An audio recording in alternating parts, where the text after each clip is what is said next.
Hey yo, what it div, y'all? Let's get right into it. It's me. Let's get it. No bonnet though, which is a little weird because I'm talking about things that I usually would definitely have a bonnet on to talk about, but I didn't feel like putting it back on yet. It's too early in the night for that. So, it is what it is. What are we talking about today? It's the changes to the players this time, right? And working my way through talking about everything in the patch notes and the announcement. It's a bit of a process, you know the deal. But the player changes are very fascinating to me. There's a lot of different player changes, but the ones that I'm going to focus on are mostly the skill and player like stat changes, because I think this is the area that we need to put the most attention on as far as going forward, you know, planning out our builds. There's a lot of words in this section. This section makes up actually too many of the 30,000 words that they mentioned for these patch notes. And I'm here to give you a summary of a lot of those words. There are some very important changes in this section that I definitely am not putting in my notes for this section, but it's just because honestly, it's too many detailed changes, and I want to talk more about the like overarching things, right? Now, before I get into all that, hey, look, if you like these type of videos, like the video, let's know you want to see more of it. And if you want to see more of it, subscribe to the channel with that notification turned on so you know when I'm posting more. Now let's get into it. So, I think the first thing I have to talk about, just because I've been waiting for this for a while, they at least are attempting to nerf DD some more. I think we still are missing the mark a little bit on if DD is going to be dead or not here. Just because even with Desecrate and on nerf down to not be level 100 corpses anymore at max level, and with DD no longer able to pull Spectre corpses, I think DD functionally is just still too strong. It's one of those things where it's just too broken by concept for it to actually work. But I will gonna wait till the numbers to come back to really assert an opinion on it. As much as I want to say rest in piss DD, roll the clip, rest in piss DD. We spoke in that pack. I'm not really sure if it's actually dead, but I will tell you it brought me an immense amount of joy reading multiple nerfs to it in there. I was in there smoking that DD pack, baby. That's what we like to see. Now, on the note of other things that are actually much more exciting and interesting to me, the biggest thing in here, I think that will affect more characters than just the DD thing, is like endurance charge change, as well as the reword to call to arms, because those two things are definitely linked to one another. Endurance charges, if you're not aware, are no longer going to be giving elemental resistances. They are instead going to give you elemental damage reduction. And that is a notably stronger stat, by the way, because it is just multiplicative with your resistances. So you can cap resistances and then mitigate on top of that. That's really fucking strong. And I'm pretty sure that's why Call to Arms got reworked again to be a source of auto exertion is now the new name of it. And I'm going to talk about these two changes in tandem because I think one of them is good and one of them sucks dick. I think the endurance charge change is fantastic, but I do think fucking Call to Arms, now auto exertion, and then the Call to Arms keystone both died for this, which is really unfortunate. I feel like GGG is way too concerned with this. Just kill Enduring Cry if that's the thing you're so concerned about, but I don't like the idea that we've now turned Call to Arms into a reservation giving source for war cries that then doesn't actually give the buffs associated with war cries anymore, only their exert benefits. Like I don't know, man. Maybe there's going to be some insane use case of it with like 2 or 3 war cry. I don't know, but like it reserves 15% mana each time. Like you see where I'm at? Like it's a set of changes that doesn't incite joy. It makes me scratch my head a little bit, and I feel like we wanted some more incites joy changes, right? Now, other things though that are absolutely inciting joy for me, Ward. Oh my god. Ward buff, having its refresh time reduced to 2 seconds from 4 is fucking insane. And we also know that quality changes are going to apply to ward bases as well as new ward uniques, because this is Kalguur. right? We're finally getting Ward as a real lair. I suspect Ward will really take a place in the game as a way of giving characters ways to mitigate fizz damage. I'm hoping that this time I'm right about that, as opposed to when I said that back in Expedition when they first showed us Ward. I'm really hoping that this time they actually give it the like support needed to thrive. I'm super excited for that. There's, I got one more major winner for us, and then we're just gonna go straight through some losers, right? Well, some losers. I got like there's a whole lot of winners, a whole lot of losers in this patch, but we gotta.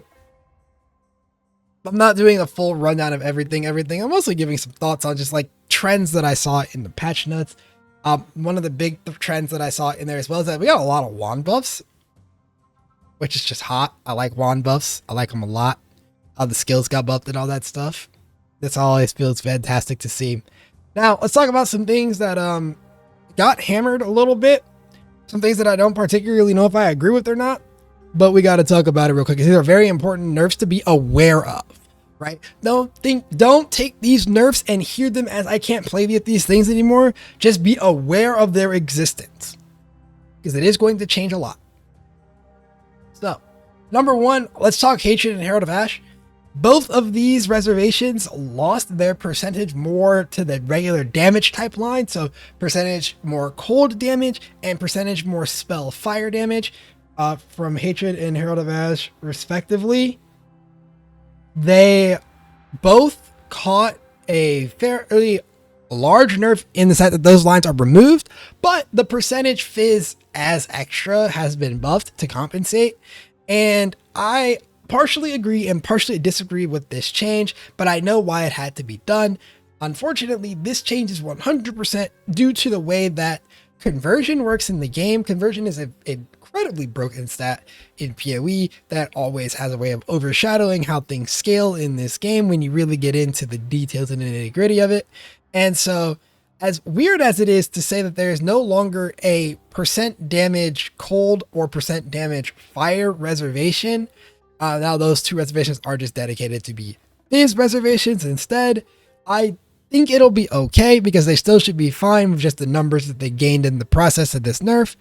But again, it just feels wrong not having it. But this is what happens when you can take a Spark character or a Penance Brand character and then convert all of its damage to lightning with Call of the Brotherhoods and then also add in Hatred and Wrath together. Like, this is why that change happens, right? So not surprising that it finally caught up with us, but pains me a little bit. It is what it is.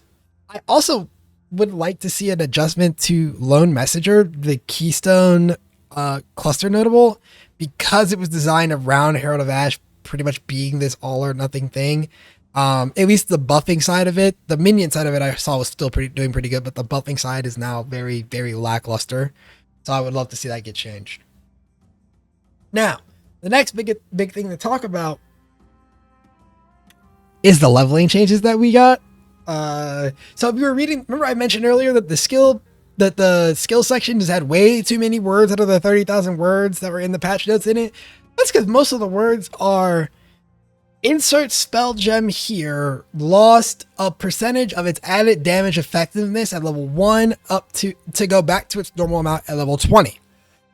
Which means the gem itself lost no damage. Like, if you were to take a fireball at level 1 now and a fireball at level 1 in the next patch, and you had no flat damage on your gear whatsoever, no heralds or anything reserved, you would be doing the same damage. So the nerf is only to the effectiveness of something like a Herald of Thunder or a Herald of Ice, or the flat damage implicits on our wands, or a flat damage roll on our wands, etc. Right? That's what the change is for spells. And then for attacks, they lost the flat damage on the gem itself. The adds 7 to 11, 113 flat lightning damage to lightning arrow, for example. That line is now gone, and in exchange we gained added damage effectiveness on the gem, which means basically overall everyone lost a little bit of damage in leveling until your weapons get you right, or in the case of spells, until your gem levels get you right. But it's only a little bit of damage in theory. I think the attack ones might turn out to suck a little bit more, but I haven't sat down and done all the math yet. This is the we are a couple hours after patch notes came out when I'm recording this, and I've been like reading and taking notes like frivolously the whole time. So we haven't really gotten time to sit down and like look at the details. It's just something to like be aware of, right? Like I said, be aware, not afraid. And the last one, this one you should be afraid of. Divine Blessing is gone. And I have never been happier. Oh, baby. I might do an entire talk about this on its own at some point. Talk about all the problems that Divine Blessing has been causing, the amount of changes that were definitely inspired because of Divine Blessing, but just know this gem broke so many things about the game. And it was almost okay when we were allowed to life tap it, but that lasted for one league. They took that away from us and it broke everything about our mana economy in the game. And so I'm glad it's gone, because I feel like casters that can go EV will no longer just have a 22% leg up on everything in the game for simply existing. You'll no longer feel punished for wanting to say, use your ES as a defensive layer, because, Divine Blessing is no longer a thing, right? You're no longer going to have characters cheating out Divine Blessing as reservations for, mana builds either. This was just Divine Blessing was just one of those weird ways to get a large amount of damage or survivability on characters that really shouldn't, that really just shouldn't have had it. Bake these stats in if you want the archetype to have it, not give it to it this way. Huge fan of this nerf as well. Or fuck nerf removal. Right? Feels fucking fantastic.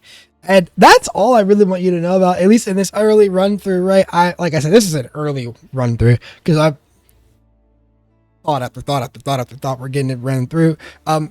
Comments down below. Let me know if there's other things that you feel like are super noteworthy in terms of, are noteworthy. Wow. In terms of what changed for players, as well as just, other things you want to like shout out, all that good stuff. Like the video if you, fuck with the video. Subscribe to the channel if you want to see more. Turn the notification bell on to know when you can see more.